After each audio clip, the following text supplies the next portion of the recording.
During my doctoral program at NYU, I was trying to study, and I wrote my thesis also on the subject, to understand how do you break this cycle of discrimination and poverty. I decided that Shanti Bhavan would be something else, some other model. And the model that I came up with, I felt the way to change is not from top down by government giving some handout or giving some quota system or some privilege to the so-called lower caste people for employment in government. My solution, as I saw it, came from the bottom, and that is how do you empower the poor people directly? And that solution, I felt, was through education and excellence in education, that they can compete for national exams. They should be at the 90 to 95% level ranking. If I'm able to give them that education, they succeed. Say MIT, Stanford, Princeton, Duke, Dartmouth, University of Chicago, University of Rochester, you name anything, they are all there. And if you have 100 Shanti Bhavans in India, the face of India would be different.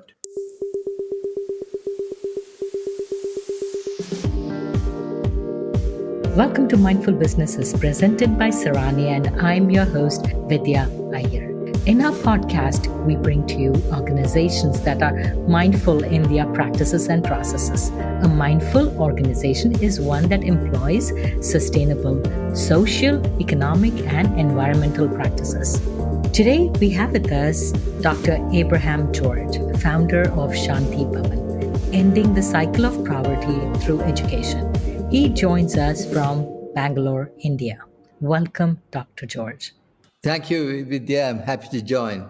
I grew up in Mumbai, India in the 1980s, and I remember almost every evening we would have children stopping by our homes asking for our leftovers. I would run out and give them what we are left over from our dinner. Till date, that image is really hard to forget. With poverty rates in the 1980s of about 50%, India has made leaps and bounds since then. But there's a lot to be done. What are the poverty rates in India right now? India is certainly doing well industrially. Its IT sector, where I'm very close to the city of Bangalore, which is known as the Silicon Valley of India, is contributing to that growth, the technology sector. But remember, the entire industrial base and the technology sector included probably comprise only 20, 25, 30% of the economy. It is that 20, 30% that is giving India the 5 to 6% growth rate. The other 70% is labor force, agriculture, who are not working, staying at home in the villages, and their income levels are very low. In fact, I read somewhere that 70% is earning less than certainly $5 per day for a family of four. And I would think that if you come down to $3 a day, you probably will have 40% of the population in that level of income.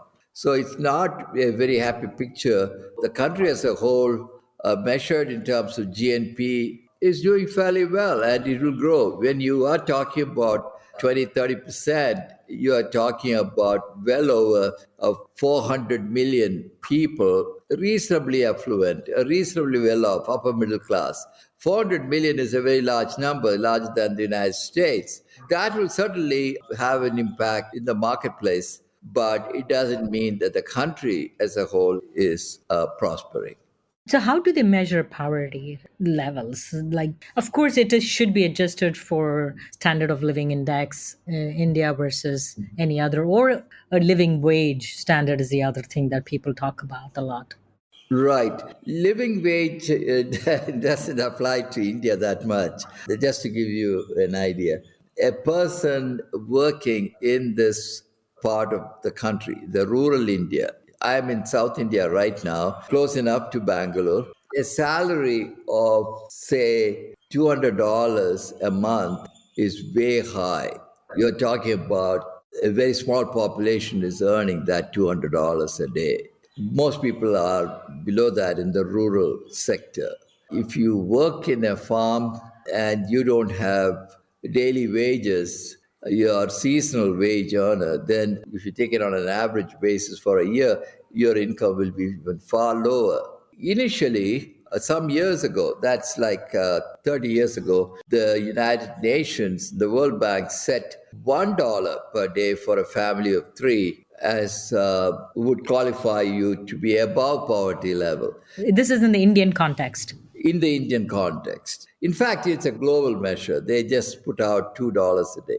Today, I've read elsewhere $3 a day as a measure. If you are below $3, then one would argue that below $2 is absolute poverty, or $1 a day is absolute poverty, and $3 is close to what I would call poverty level. So these are some of the measures. But again, India has its own measurement. It bases on how many calories of food do you eat in a day, things like that, rather than dollar measurements. But whichever way you take it, there is a very large population. More than 50% of the people are in that bracket of poverty.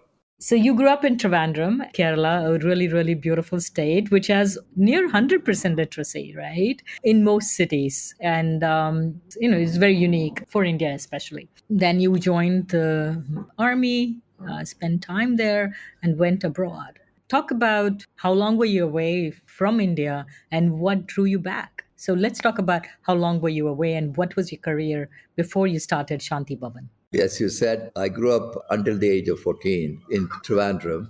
And then I was admitted to an elite officers training academy. It's similar to Sandhurst or West Point in the United States, where they train you for Army and Navy and Air Force too. I went through 4 years of training to become an officer. And then I was posted in the Himalayas bordering China. In fact, I was posted to an altitude of 14,000 feet above sea level, of course. And we were protecting by guns being placed there against a possible Chinese invasion. This all happened soon after the initial Chinese invasion in 1962. So I'm an old timer.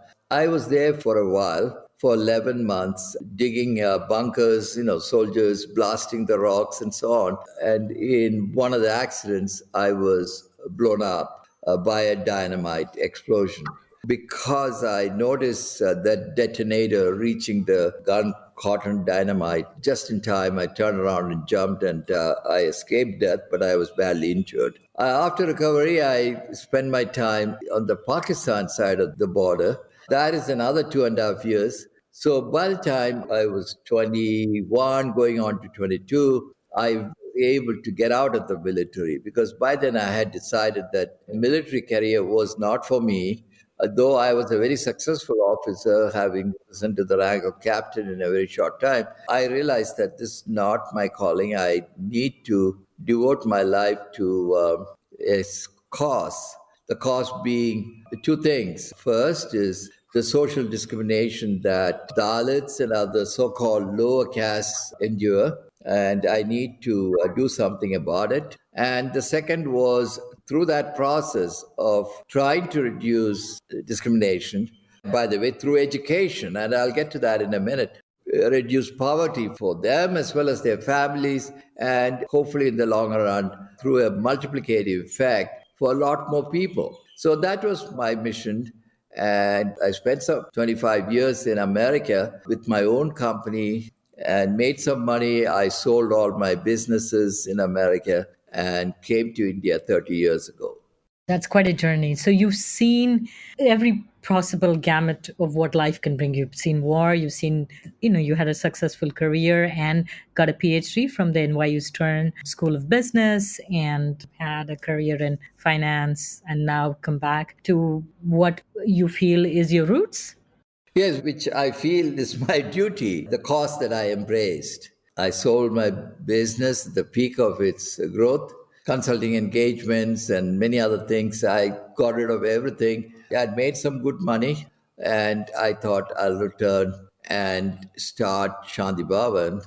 Other projects, I had been involved in several of them. One of them being, I don't know, you are aware of that, the lead poisoning prevention in India. I came to India, I found the streets were polluted, and I discovered that lead was still being used in gasoline. So I went back, got together with CDC, World Bank, WHO, US EPA, name everyone. I was trained to test for blood levels in children. I came back with a lot of equipment, and 9 hospitals were equipped with that. And we tested some 20,000 children in 9 major cities in India and discovered that half the children in urban areas were having lead levels higher than permitted. Went on a campaign to convince the government. Government didn't know anything about lead poisoning. We campaigned the oil companies, which were the largest polluters. They were using lead in gasoline. And then we held an international conference in 1999 in Bangalore, where 25 countries came to attend. At that conference, to our surprise, 3 managing directors of the 3 largest oil companies turned up. At the last minute, they turned up to announce that within 18 months they will remove lead from gasoline. So India became lead-free as far as gasoline goes in year 2000, middle of 2000. So that's one of the projects I had taken, and there are several others for improving the lives of people in the villages, apart from the Shanti Bhavan, which is for children, as education. So a number of projects I embarked on. I'm still continuing some of them, and that has been my last 30 years. In India, even to date, I think two-thirds of the population is in the rural areas, right? Yes, that is correct. So let's focus on Shanti Bhavan. What was there one trigger to start this organization? Was there an aha moment, or is just a gradual, journey which led up to Shanti Bhavan? Right. As I said, I returned to India to deal with poverty and social discrimination. During my doctoral program at NYU, I was trying to study, and I wrote my thesis also on the subject, to understand how do you break this cycle of discrimination and poverty. At that time, the World Bank and others were putting out statistics on how many people are literate. Literate being some government bureaucrat, some surveyor goes to a village and asks to count 1 to 5 or show a signpost and read it. And he could do that. He was called literate. So the statistics that were being put out were very, very misleading. They are not employable by any means for the education they have had. And rural schools were run by the government, and they were in such a bad condition. Physically, they were broken down. No toilets. Girls come to school for until 10 o'clock and they run home because they can't use the toilet because it doesn't have doors. And the teachers were absent. 2 or 3 grades were combined into one room, and they sit on the floor, and the teacher, who's really not qualified, would teach them. It wasn't going anywhere. They were not going to have any real success in an industrial world. They certainly work in the farm because that is their natural capability. They see their parents working. So I decided that Shanti Bhavan would be something else, some other model. And the model that I came up with during my studies at NYU and elsewhere during my business career, I felt the way to change is not from top down by government giving some handout or giving some quota system or some privilege to the so-called lower caste people for employment in government and so on. That might give them a job, they can earn something more, but that's not a solution because their children will still remain in the same hut and the cycle will continue. My solution, as I saw it, came from the bottom, and that is, how do you empower the poor people directly? Not wait for any privilege from or anything that the government offers. And that solution, I felt, was through education and excellence in education, similar to what people in the upper middle class or in the affluent society get by going to good schools, and then they are eligible for good colleges. So I have to bring them up from a very early age, maybe 4 years of age, and offer them excellence in education, that they can compete for national exams for an accreditation like ISE and ICSE, the topmost accreditation in India. I mean, you have IB programs and others which are more of European models. But India offers those two. There are state accreditations, but this is a central accreditation. You have to take a national exam in ISC, ICSC. They should be at the 90 to 95% level ranking nationally. How do you get that? If you get that, you can get into any good college in India. Then from there, you can get good jobs in companies, top world multinationals. That opportunity is what I have to give. If I'm able to give them that education, they succeed in the marketplace. Later on, they work for companies like Microsoft and they would earn high income. They'll improve the lives of their families. They will bring up their siblings. They in turn help others. And this multiplicative effect of that will be tremendous. It's not one person you are educating, the impact will be multiplicative. And that was the model I saw. You, of course, would be familiar with C.K. Prahalad's Bottom of the Pyramid as a tool for economic growth. And like you just described, two-thirds of the world's population is at the bottom of the pyramid. If we target them and educate them, the results will be multifold than trying to just pick the privileged few. But what I do like about what you said is that we often think that in India, quote unquote, of reservation, or the US, affirmative action, now the word is DEI, is the only way to uplift a group or include a group. But you felt that was not the only way. You felt that you should empower them and bring them to the stage with authority, not by set asides, shall we say. Right. Handouts, not on merit, but quotas. People get admission in colleges and they get jobs because of that in government enterprises. It's not going to really help them in a big way. They are not qualified for those jobs really, and they don't necessarily succeed in that environment. But if they are able to get admissions in good colleges and they're able to get jobs in great companies on merit, because they have had excellent education and they are absolutely deserving, then they will be able to perform very well wherever they go. And if you had 100 Shanti Bhavans throughout India, I feel, you have some 10 or 15 IIT, Indian Institute of Technologies, and we are talking about how wonderful they have performed in America and elsewhere. And if you have 100 Shanti Bhavans in India, the face of India would be different. In a very short time, it will turn out thousands of young people who will make a difference to the country.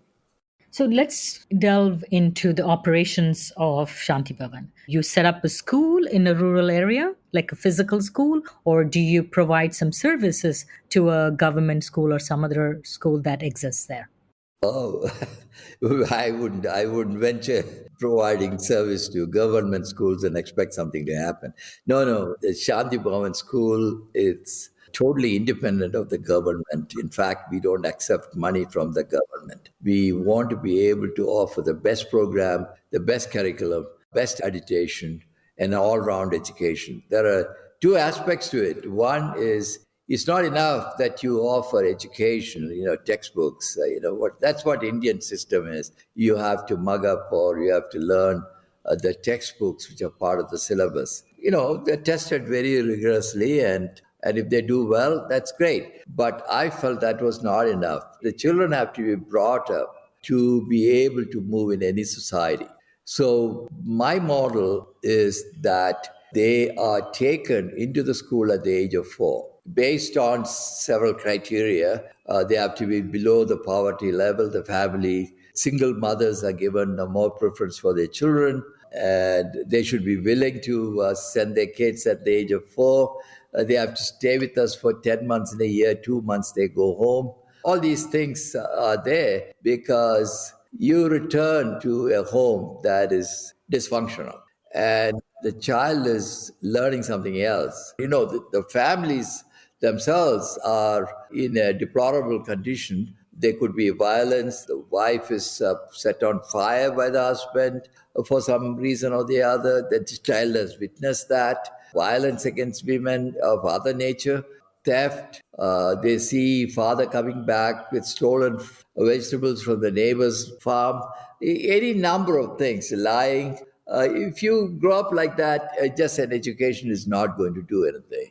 First of all, they have no chance to recover from the trauma they have experienced through their lives. And secondly, their value system is so miserable that for them to succeed in a modern society, in these companies which have certain standards, they can't do it. We bring them up in our school, bring them up not just leadership qualities and communication skills, interpersonal, abilities, social grace, and name anything. We coach them, but we also try to give them a good foundation. Both universally accepted values like truthfulness, transparency, or forthrightness, all these kinds of things you have to give globally shared values that everybody accepts. But we also need to bring in them humane values, which schools are not equipped to do that. Kindness, generosity, Empathy.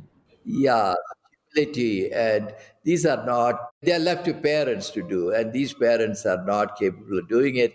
And so we undertake that. So my hope is the children who graduate from Shanti Bhavan will be quote unquote better human beings. They would have embraced many of these values. I can't be 100% sure whether they'll go back into something else, but at least they know what is right and what is wrong and to do always the right thing.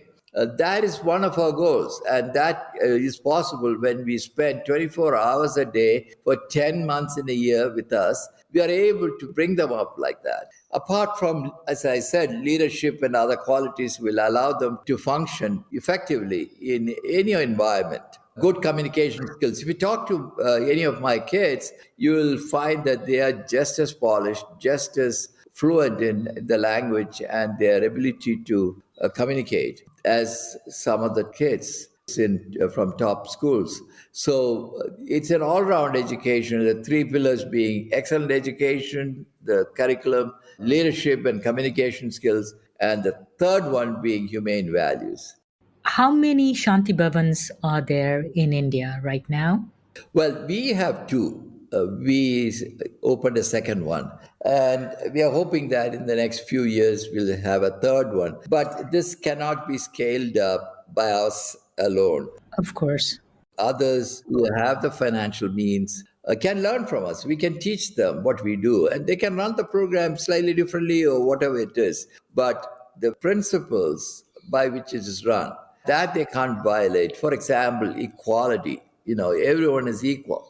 You have to treat, whether you came from Dalit or otherwise, you have to treat them equally well. And in our case, we'll not accept anyone above $3 a day in family income. So, if they mix it up with children from affluent homes, you're going to have cultural problems, differences, and some coming in designer clothes and others coming, without those kinds of privileges. If those who want to start Shanti Bhavan, we'll be happy to introduce them to what we do, but they have to demonstrate first that they are willing to invest the kind of money that's needed to start Shanti Bhavan and run it. And secondly, they believe in these values of equality, freedom, non-religious orientation. You don't promote one religion over another. Those kinds of things have to be acceptable to them for us to be involved. That was my next question. Are these schools secular, or are they, like Dalai Lama once said in a speech that I heard, in India, secularism is accepting of all religions, which is actually not what is defined in the Oxford Dictionary. So it's actually Dalai Lama once said that in a speech when somebody asked him about secularism. He said, a friend of mine who's Indian, they think secularism is inclusive of all religions. So how would you define your school? We would define as secular, that's a word everybody understands. So I'll confine to that. We have a prayer hall. All major religious books are displayed next to each other in the chapel, this prayer hall. And people are free to come in, children are free to come in and pray, but silently. You can't pray loud. You can't sing some verse from one religious book while another is reading something else loudly. That's not permissible. Everyone has to pray silently. They can go back to their residence and continue that prayer if they want to, but in public arena they can't. The result is that, and we talk about the origin and history of various religions, what the faith is all about, all that we educate them, but we don't need to do that on a regular basis. Maybe once a year we talk about Hinduism or Christianity and Islam and so on. And children understand how the religion originated and what are the values and how people worship and the rituals. They understand all that. We celebrate various religious events in the sense it's a fun day. That's all about it. Nothing more than that. And the kids are away from home. So when they were home, they would have celebrated either Diwali or Correct. the Muslim festivals of Ramadan. Never actually. Talk about our religious differences. Most of us, or at least I don't know what religion a kid belongs to. I never asked that question. So are the kids. They are not interested in knowing that. And secondly, they are not allowed to carry any symbols that point that out. For example, Christians who wear a cross, no, they can't wear that cross. They have to tuck it inside their blouses. Or Hindus, they can't put all this stuff on their forehead and go around. Or shave their heads because your grandfather died. No, you can't look different from others. You have to comb your hair. Things like that. So nobody can tell which religion you belong to. And we live peacefully as a result. And you feel that is important to create a cohesive society. Religion should be a private part of you and should not change how you learn or interact with the others. Exactly. It is a point of view. Some people say it's part of culture. It should be part of everyday's life. But in your environment, to bring people together. So, We have all religions. We have several religious children, and we can't be doing this. The Catholics will ask for catechism classes on every Sunday. All this stuff, we can't be doing those things. right. How many have graduated thus far? So I assume that it's from kindergarten to 12th standard. Yeah, number of years have passed. Several have graduated. There are something like 250 kids in the marketplace today. There's some 300 plus children are right now in Shanti Bhavan 1. Shanti Bhavan 2 has 60 children. We take only 30 for in a class. So 2 grades are there, kindergarten and preschool. Remember, we take only at the age of 3.5 to 4. So each year our population keeps increasing. It's not like we take all grades. We don't do that. We have to bring them up from the beginning. So it'll take a little time for Shanti Bhavan to be fully populated. When it's fully populated, it'll be like 350 plus children in the school. It's not the numbers game. It is the personal attention we give them. Classes are no more than 25 to 30 maximum. And as a result, the teachers are able to give individual attention to the children. So then we talk about resources, right? You said if somebody else wanted to start it, what would be the investment that a person who wants to start a Shanti Bhavan need? Or how much did you think, or how much did you put in when you started Shanti Bhavan? Shanti Bhavan 1 and Shanti Bhavan 2 are on 30 acres each of land. Nowadays, if you are in the city, that will cost you quite a bit of money. Right. That alone will cost you 20, $30 million. Some of the land prices are exorbitant. We are outside the city. And Shanti Bhavan 1, I was able to acquire at a very reasonable price. In my case, Shanti Bhavan 1, I haven't counted it. Some $20 million I put in to establish the infrastructure and equip the school and, chairs, tables, piano, name everything is here. But no luxury, very simple way of living. And food, everything is very simple. A vegetarian most part, one day there is non-vegetarian food. I feel that today, if you get the land, which if you're lucky, you can find the land somewhere outside the city where it is reasonable. I'm just thinking a 1 acre of land can be anywhere over $1 million. Okay, so 30 acres, that alone is $30 million. So you have to find something even further out where it is maybe only $200,000. In our case, 30 acres, that is 6 million right there. It depends on where you establish. The further you go, there are logistical problems and, those kinds of things.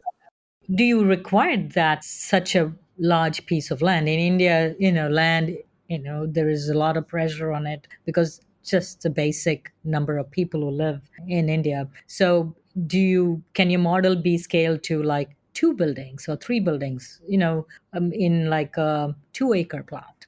We have 20 buildings or 30 buildings in that 30 acres of land. Each grade has its own residence where the so-called aunties or caregivers live with the children. And so you have 14 grades. That itself is 14 buildings. Then you have the school building. Then boys have to be separated from girls at a higher age. So you have two buildings for each grade. Then you have so many other foundations, main office building, facilities building, prayer hall. There's so many different buildings come in. It's not the buildings alone, what you have on the ground. We have soccer fields, basketball fields, places for bicycling, all those kind of things. And then, very important, we are self-sustaining. Everything we eat, vegetables, we grow. And many of the lentils we grow ourselves on our own fields. We have our own cows which produce the milk and the paneer or cheese that is made from it. We have our own hens and ducks.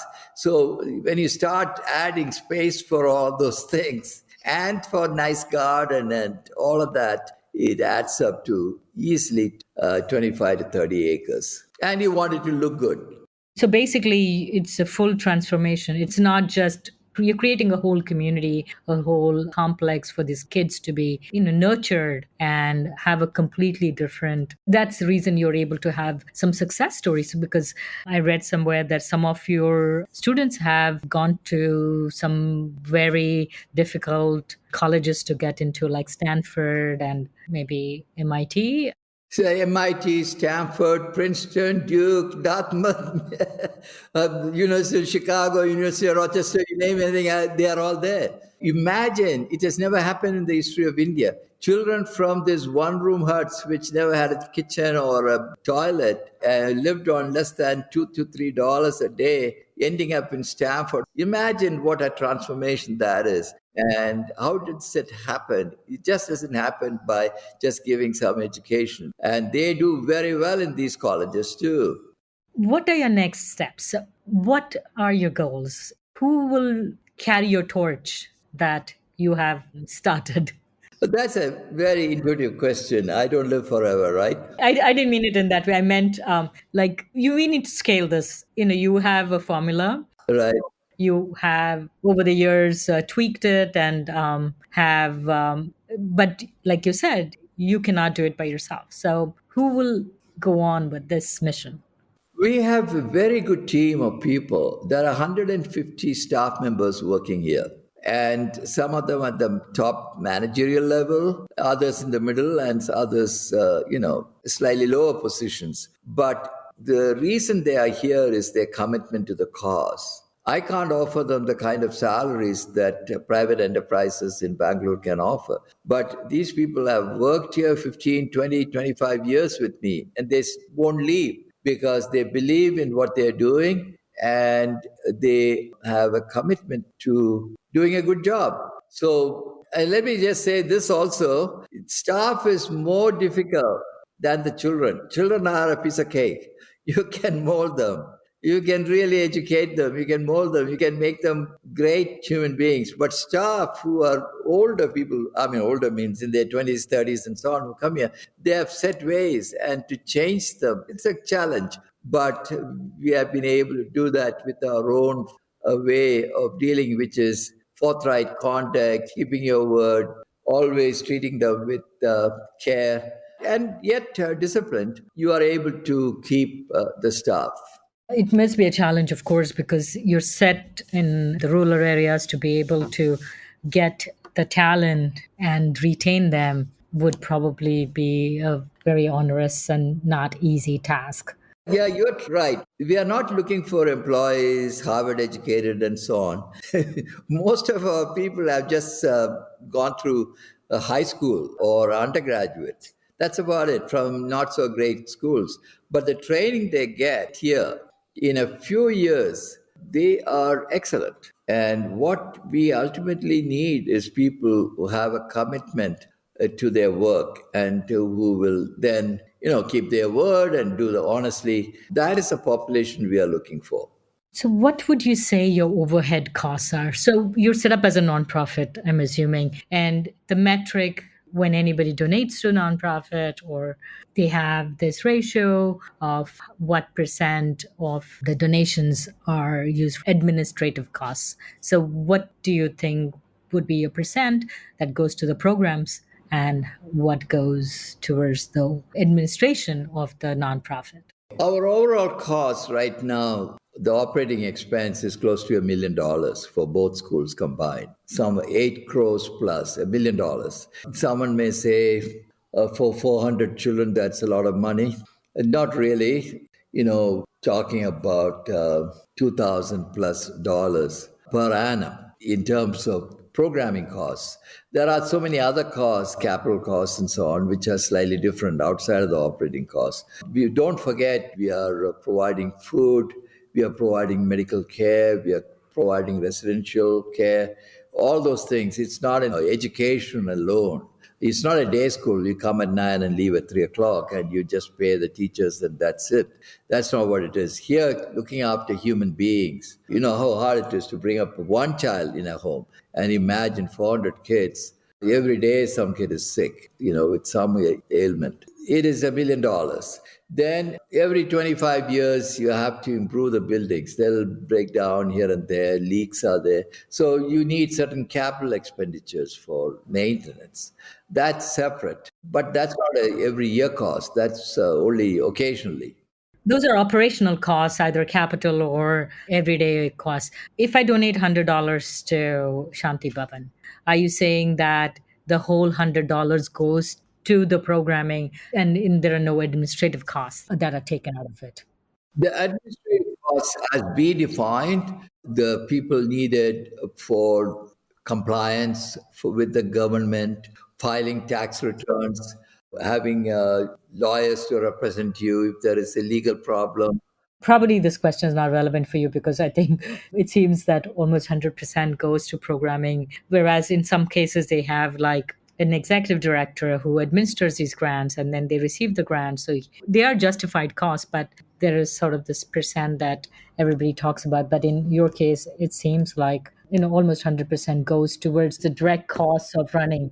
Almost, if you don't include those in the administrative, then 100% goes to programming. The vice principal, for example, has administrative responsibilities too, but she's running the school.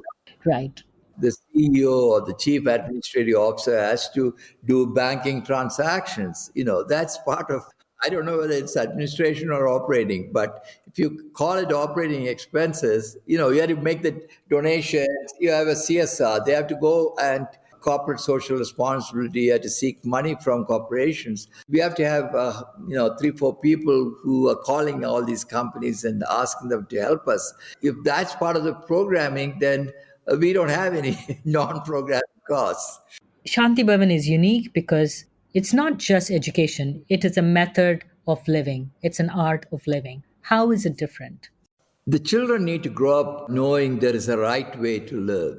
And that is, you have to live with the nature. You have to take care of the environment. You can't pollute everything.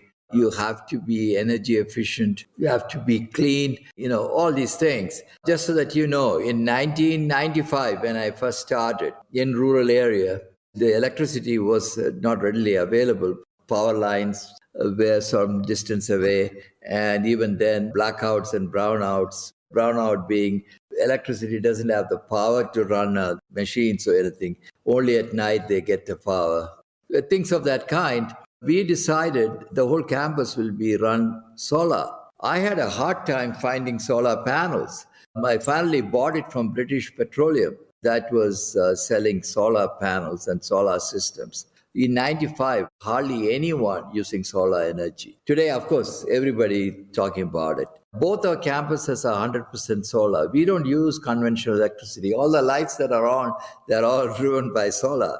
Computers, even deep wells are run by solar power. So that's the first thing. And the children learn the beauty of living in an environment where the lights are on 24 hours because the batteries are charged during daytime and night, if put on the switch, they get lights. So that's one. Secondly, in Shanti Bhavan, plastics are not allowed. Nobody can cross the gates. The security guard will stop you if you came with a plastic bag. You can bring plastic products that have a life of at least 2 or 3 years. An example will be a bucket, plastic bucket. Of course, you can bring. Or a large container that has oil. Yeah, we can't bring it in paper bags. Those exceptions are made, but staff or no one can come with some Indian sweets wrapped in some plastic bags. No, that's not allowed. Third, the whole farm is totally organic. As I told you, we have cows that provide enough milk for all our children, and we make paneer or cheese from that. Then the cows give you the byproduct, which is the cow dung, and that's a lot for the farm. So we don't put chemical fertilizer in any of them. Then pesticide, we don't use them. We grow neem trees and the neem seeds. We have our own formula. We mix it with a number of other herbal products and ferment it for 2-3 months. And the liquid is so strong that if you spray on trees, nothing will come. Coconut trees and so on. There's no disease in the coconut tree if you spray it every 3-4 months. Sewage water is processed, not sufficiently well. We are now working on a more modern technology for processing the sewage water. So we don't waste water. But even today, the sewage water is reasonably processed, but we only use it for trees which are at a distance from the dorms because we don't want children to walk on that water. But we conserve water a great deal. Every child has to have a bath in half a bucket of water, not in a full bucket of water, wasting water. We rely on deep wells. We don't tap the government water supply system.